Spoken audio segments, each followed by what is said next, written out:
So it's 8:15 p.m. on a Sunday, and it's time for a Doctor Who review because I have a lot of thoughts on this episode, and they're not angry and they're not happy. It's a very meh episode, and I think the main issue of this episode is that Chris Chibnall's come on as head writer, and he's sort of taken the template of the first series of the Ross T Davies era, or maybe the first Stephen Moffat era, where they wrote like a good 6 episodes at least, I think. And he's decided that he's going to do that as well, so that he can have like put his official stamp on Doctor Who before it gets going and everything. And honestly, I think it's completely unnecessary, because what's happened, I feel, I don't know if this is true, but it seems like this episode and the last episode weren't edited properly, and so it's like a very average Doctor Who story from maybe the 70s or something, not from the present day. And I'm not saying there aren't brilliant episodes of classic Doctor Who, of course there are, but I think that some of the things that you expect from a newer show, like the humour and the beats and it just being slightly quicker, like making the dialogue slightly more like a quick back and forth rather than having a line, a beat, and then the response to that line, which I'm seeing a lot during this era. And I just think this episode and the last episode could have been written by other people. I think he could have just hired somebody else. I just don't really understand why he's made the decision to write all these extra episodes, because like he doesn't need to write anything more than the first episode and the finale, really, if he's a new showrunner. I hope next season he learns how to delegate, because I think just this episode and the last episode just feel like, you know, they needed a couple more drafts before they went to production, and he probably just didn't have the time, because they're just so average and there's so many like blatant storytelling errors in them. And it's just a bit frustrating, because it's nothing to do with Jodie or the acting. It's just the scripts being a bit rubbish. And you know, I think she has already proved herself, but there are going to be, and I've seen them, people out there who are blaming the fact this episode's a bit mediocre on the fact that, you know, it's a female Doctor and it's, you know, there's a pregnant man in this, so that's apparently political correctness gone mad and everything. And it's just, I really wish the expectations weren't so high. Hopefully in the next season, in season 12, Chris Chibnall just learns how to fucking delegate and just hires somebody else to write the episodes, because he doesn't need to have such a tight grip on everything if it's not going to, you know, deliver anything. Especially if he's also editing some of the other episodes. Like, he edited episode 3 apparently. Like, I just don't think it's too much work for one person, and that's showing in the scripts, I think. So anyway, that's my broader overall thoughts on the episode. For a mark, I feel like I want to give it a 5. I mean, I think that implies that I enjoyed it less than last week. I think I gave that a 5.5. I don't know if I enjoyed it less than last week. I feel like last week caused me more rage, because the storytelling choices like actually angered me. Whereas this week, the storytelling choices were just a bit boring, and so I'm now going to go through the episode chronologically, because that's how I've written my notes. And I'm going to start off with the first scene of them on some big rubbish dump in the middle of nowhere, which I thought was quite a good way to start an episode. I quite like the idea that they do other things apart from just have these adventures is, I think, you know, important for Big Finish and fanfiction writers, and, you know, it's also the idea that they'd also do things that they enjoy occasionally is much better than them just going on all these adventures that are mildly traumatising. So then you sort of go, well, why, you know, even though you get to see all these planets and stuff, why would you travel with a Doctor every time you rock up somewhere you almost get murdered? So at the start of the episode, they hit a landmine in the middle of this junkyard, because they're looking for some sort of metal or something. And immediately, the second the mine goes off, I don't know if this has happened in another episode, I haven't seen all classic Doctor Who, but it immediately made me think of like the beginning of Genesis of the Daleks, in which the Doctor steps on a landmine and Harry has to save him by putting rocks on it or something, which was quite a funny little moment in my mind, even though it's supposed to be very tense, just because landmines don't seem that scary as like the way they look as a bomb. I don't know if that was a deliberate callback, but that's immediately what popped into my head. But then the next note I have is the issue that I've had with so many of the Chibnall episodes, which is the expositionary dialogue. Ugh! It drives me absolutely insane. I don't know why he is using it, because he's better than this as a writer. He's like... he doesn't do it in Broadchurch. I'm sure he doesn't do it in Broadchurch. Like, he doesn't... Is he writing this way because it's a children's show? And did he, like, write the original scripts for, like, 42 and Power of 3 and all these other things in this same way, but it got edited out? I don't understand, like, why he suddenly, like, jumps back in, like, you know, the person's writing progression and suddenly started using such shitty expositionary dialogue where characters are just explaining who they are and who their relationships are to people. Like, nobody speaks like that in real life. And if somebody is introducing themselves, like, usually they don't tell you, like, their whole motivation. So, for example, Doc Brown's character, when he's introducing him to his sister, he couldn't have been like, here's my sister, I don't like her. He should have been like, you two know each other, like, yeah, we're siblings. If he just said it in, like, a snide voice, that's how people actually speak. And it wasn't necessary to give the whole explanation of why he doesn't like her. Maybe it's just a single episode story that they wouldn't have then had the ability to develop why he doesn't like her later on in the story if he hadn't said it. Show, don't tell. Show, don't tell. What I'm really getting from this series, and I'm going to make another comparison to 100 for those of you who liked my 100 comparisons in the first episode that I made of these reviews. In the 100, I love that show. The expositionary dialogue is absolutely so annoying and it grates you and it drives you down. But once you get to know the characters, it almost sort of melts away, and the performances in that show are outstanding. And the acting, the direction is outstanding because all the performances are just brilliant, and the way the camera, like, gets the angles of the actors and stuff. So I'm starting to think that that's kind of the vibe I'm getting with the main cast. It starts with the irritating expositionary obvious dialogue that just pisses me off, but like once now we know them a bit more, their characters are sort of shining through a bit. I would really like for season 2 to do a season 2 of the 100 and suddenly just go from like pretty like decent to like amazing. In terms of the main cast, like, because I'm getting very used to them, I'm starting to like feel more attached to them and everything. And that's sort of going to be like one of the strengths of the show, is that when you watch it all the way through, even though you might get a bit annoyed by bits at the middle, if you give it a second, then you'll grow to love the characters. The issue is that we have to give it a second. A good writer wouldn't make you give it a second. Russell T Davies, and Russell T Davies and Stephen Moffat, they didn't, like, in their best episodes, they didn't introduce characters by just telling us who they are and their motivation immediately. And so even if like it took you a second to get into a story or a second to figure out who the characters were, you didn't have to take that second to just go, ugh, that was annoying. You didn't have that like actual like sense of this is bad storytelling. You just had to take the time to get to know a character as you do in any story. So I really hope the expositionary dialogue just goes next season. I hope they get like a scripter that just goes no, no, no on every script that comes back with somebody just telling people who they are and their motivation outright. So the plot, the first thing we get is that the hospital isn't a hospital, it's a ship. Which wasn't a plot twist, because I'm pretty sure they said it was a ship in like the trailers and all the promotional material. So I don't understand why that was scored with such big music. Oh, another thing, my next note, the music in this episode sounded like the weakest link to me, which was just, it threw me out a bit, because then I was thinking about the Bad Wolf episode, and, it wasn't chilling in moments where it needed to be chilling. It was just a bit sort of, it was only as tense as a game show that existed in 2005.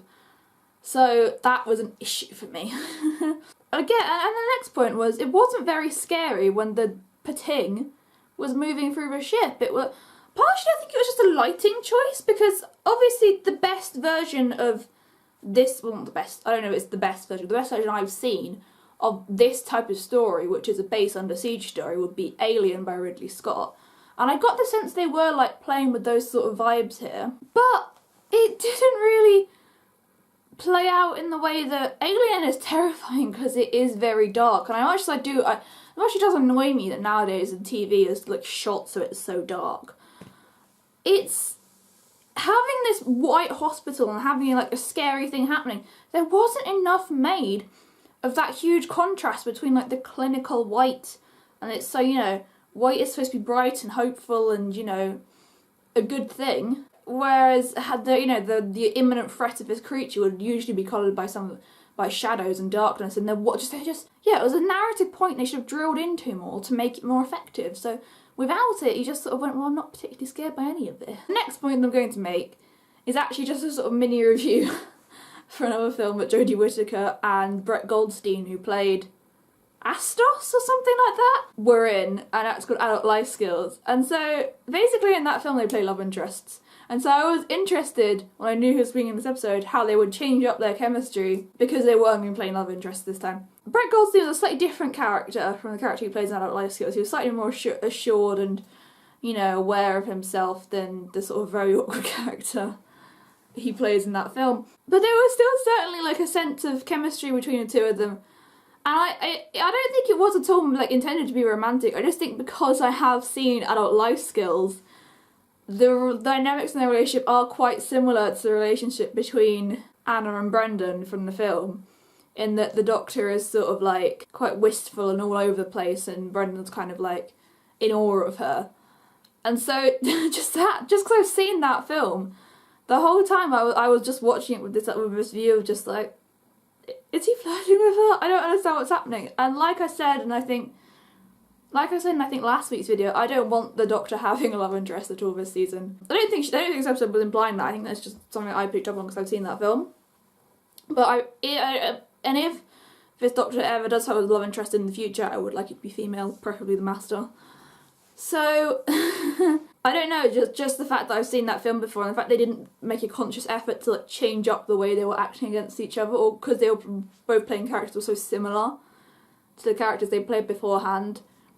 It just, to me, felt like a sort of weird, like, AU of Adult Life Skills. But anyway, you should go and see that film because it's great and it's on Prime in some places. And it will make you cry. I rewatched it because I was like, I really liked that film, it was really good.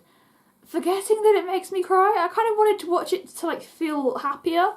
And instead I was just a big bawling mess of tears.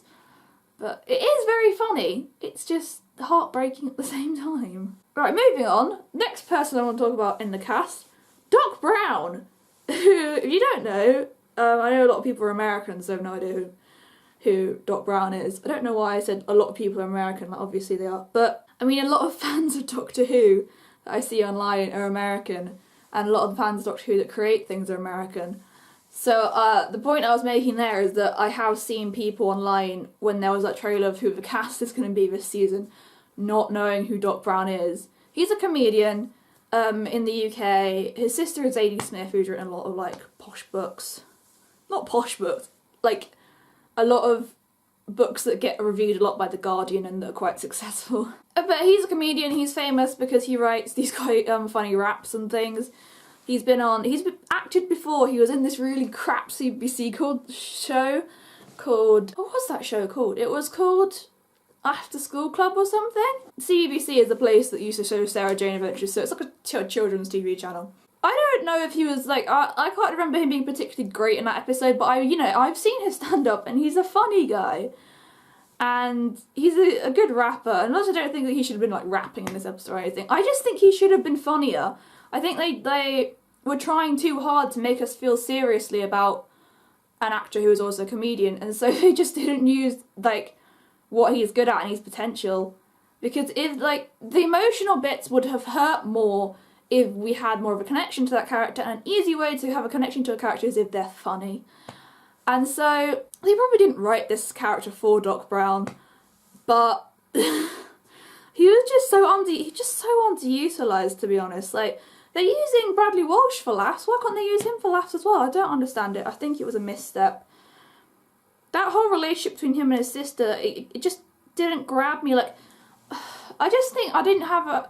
It wasn't like last week where they genuinely weren't making an effort for you to care about the characters. And this week they did make an effort to care about the characters, but it was like a textbook template on how to write characters so you care about them. And not like Chris Chibnall stamping his own mark on, this is how you introduce characters, this is what people are actually like. It didn't feel like Russell T Davies characters, you know? Stephen Moffat wrote, you know, good companions and overarching characters. He didn't write good characters that are only there for one episode. I can't really think right now of characters that are there for one episode that really stood out in the way that Russell T Davies era characters did, that Stephen Moffat has written. So, again, that's just another point though where I was just a bit frustrated because I didn't really feel a connection to the relationship between the sister and the brother. The whole thing where Astos was telling the Scottish one to believe in herself, didn't really care. The only storyline I got a bit of an emotional attachment to was the man giving birth, and I don't really know enough about the politics of gender non-conforming people and transgender people who give birth and stuff. Like, men have given birth in the past. I don't know how I felt about it generally. It was initially played for laugh, but then it sort of swayed into this character having a typical, oh, I'm not ready to give birth storyline. And so I don't really know about how I felt about him and about the whole concept of him having this baby he doesn't want. Because number one, these pregnancies only last a week. How do they learn they're pregnant if it starts coming up in a couple of hours? How do they get abortions? And also, he really didn't want to keep the child, and so Ryan's like, well, the only thing you really need to do is be there for the person. That's not actually true. And so I was sort of then wondering what the social... the state of social care and everything is, whether it would be a dumping ground situation if he did give up the baby, or whether it would, find foster parents quite easily in this with nice alien foster parents if humanity gets on with aliens or whatever in this futuristic landscape. And so I feel like we could have done with just a line or so saying something like they haven't improved the foster care system since your time period. Or just something like that to give it more of a sense of I feel like they were just transposing the ideas that we have now about how giving up your kids is kind of wrong. Because a lot of the time children that end up in the system end up, abused and all other sorts of nasty things just because it's an underfunded service and it's not I don't know. I don't know enough about social care to know why it doesn't work very well. But what my point is that we just could have done with a line, just establishing why maybe some of Ryan's ideas of social care is different to what's happening in this futuristic world. Yeah, I mean that's my general point. I know I said this review will be going in chronological order. It technically sort of is. It's just going on in terms of say, a character has gotten introduced and now I'm talking about their whole arc rather than just what happens to them in one scene. So now I have some other nitpicky things, like when Doc Brown is I'm an engineer, and to prove that he picks up a very flimsy screwdriver. What was that about? And then the whole episode, Jodie seemed to be much more hurt than her companions. Again, could have done with a throwaway line saying we don't know how to operate on Time Lords. Could have just been that simple. And, okay. Here's another thing. The death. Because I'm saying death singular in a Space Under Siege story. I know there are actually 2 deaths. But there were 2 deaths in a Base Under Siege story. What the hell? In a Base Under Siege story, I expect 75% of our cast to bite the dust. I'm not happy with the idea of this is our season's Based on the Siege story. I love Based on the Siege stories. Some of my favourite episodes are Based on the Siege stories.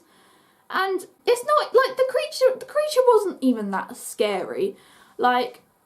He's sort of wiggling around eating things and he looks like Stitch from Lilo and Stitch. How are you supposed to be afraid of a character that's just hungry? I know that's something that's been brought up in Doctor Who before, is just lots of creatures that people conceive as evil are really just hungry, and so I just think that was a poor writing choice again. And again, the creature didn't even effing die. I mean, the Doctor looked like she was about to feed it the bomb and then it would explode, but actually just absorbs the bomb and she chucks it back out into space, even though we know it can survive in space, to go and terrorise another crew and killing all of them. How is that responsible, Doctor?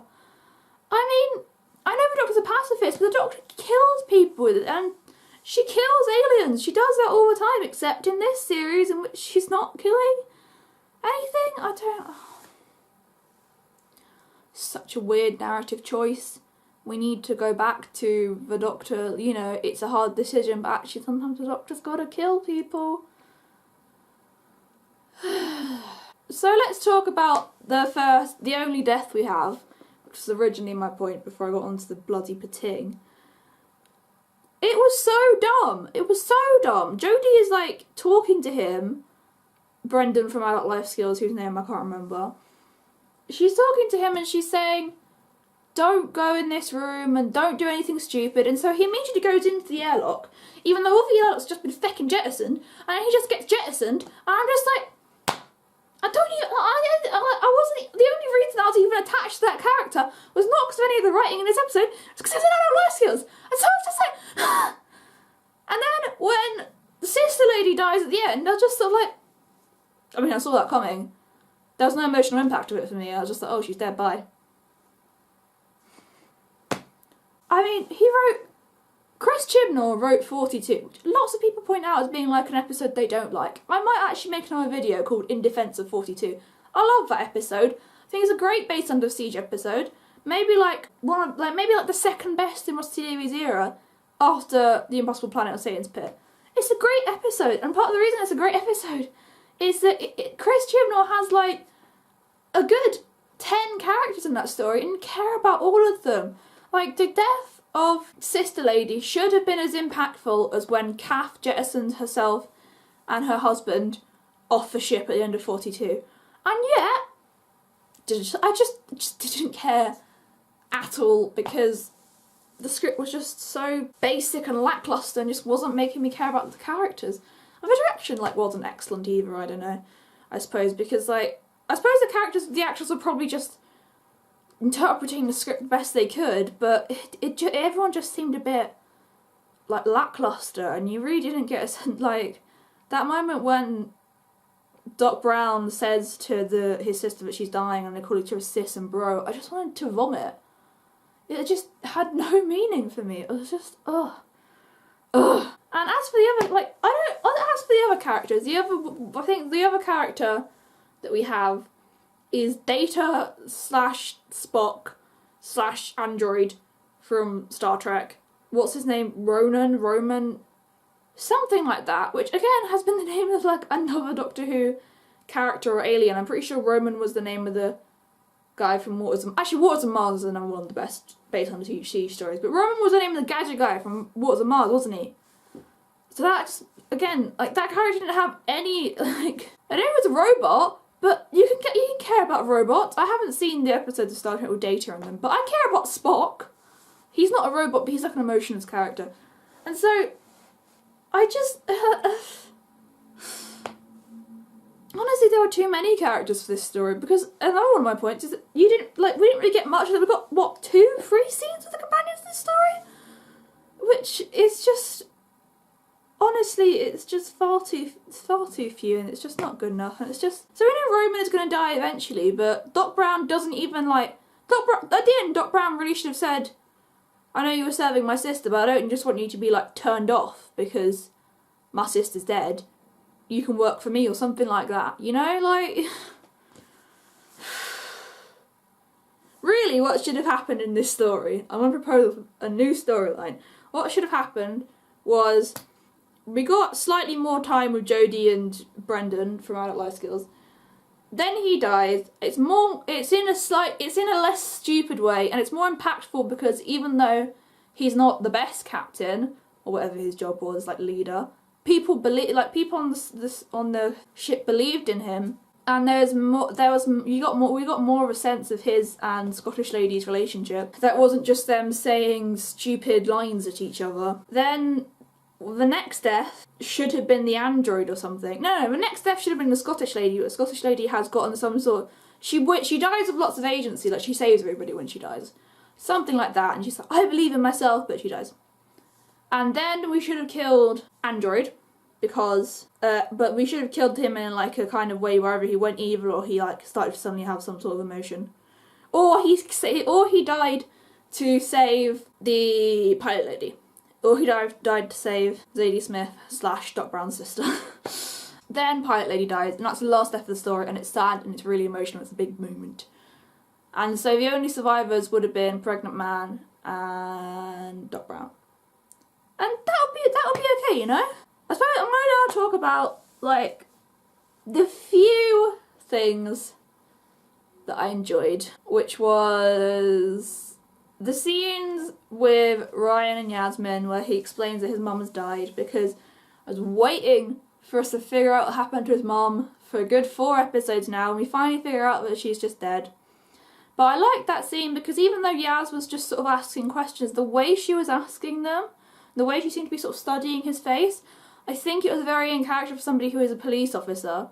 So I don't think it was particularly bad writing in that scene, because it enhances her character. Like, she doesn't necessarily know what to say to comfort him.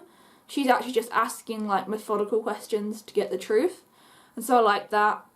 Toast and Cole was very good in it as well. And, you know, there's quite a lot of chemistry between those two. I don't, you know, after last week and the whole, is she seeing the doctor or is she seeing Ryan? Like, I don't know where they're going with that line anymore, but the whole time I've been assuming they're going to pair off Yaz and Ryan, because that's usually what they do with them companions. So, I'll be interested to see where it goes later in the season. Graham was sort of there a lot of the episode, providing slightly snide comments to a doctor. It's a bit annoying that he's kind of undermining his authority. It's quite, it's cute, but I don't know, it's still a bit irritating, you know? And as lots of people have pointed out, Graham is a great character and I really enjoy him. But in terms of like what he actually adds to the cast, apart from being like the older one, the moral centre, but in terms of like in relationship to the rest of the cast, he is just the white guy. And so it does annoy me a bit that he is constantly undermining Jodie. I mean, I don't think it's a choice made by Chris Chibnall, by the way. I don't think it's a choice that has any, like, malice or bad intent in it. I just think, you know, we always need a character who's going to question the Doctor. I know Yaz is supposed to be really in awe of the Doctor, but I think it would, I don't know, make more sense to me if she was the one questioning the Doctor, because she's a police officer, and she's the sensible one. So, yeah, there's that. I'm sorry I'm moving around a lot in this video. My limbs keep falling asleep. Other funny things. I like the line where the Doctor says she's watched Hamilton with all 900 casts. I like the idea that show has continued into the future. I the line at the end where he said avocados are gods made me laugh, but it did also make me cringe just because I hate avocados and I hate that whole culture that they're good or whatever. I hate when you see them on buses. You see avocados in buses in London sometimes. It's just, I think it's honestly the death of humanity that people care more about avocados than massive clunking machines that are destroying the environment. But they're so healthy, they're so good for you. It doesn't matter that they are produced completely unethically. I'm vegan, so I'm better than you.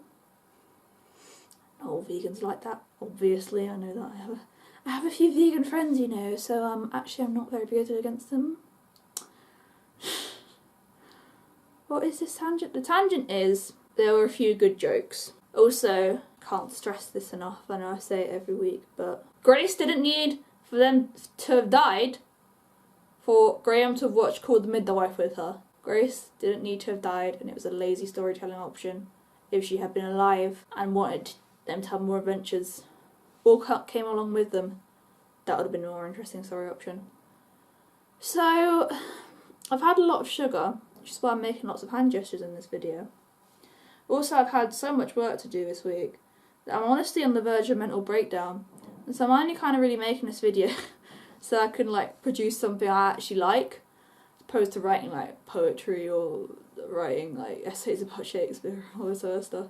In conclusion, I'm very excited for next week. I'm very excited for Demons of the Punjab, because I did really like the first episode. The first 3 episodes were the best episodes, but episode 3 stood out for me in particular because it was just so different. And so I think this next episode will also be really different. And I think it's important to talk about the bad side of the British Empire and the impact it had on other communities.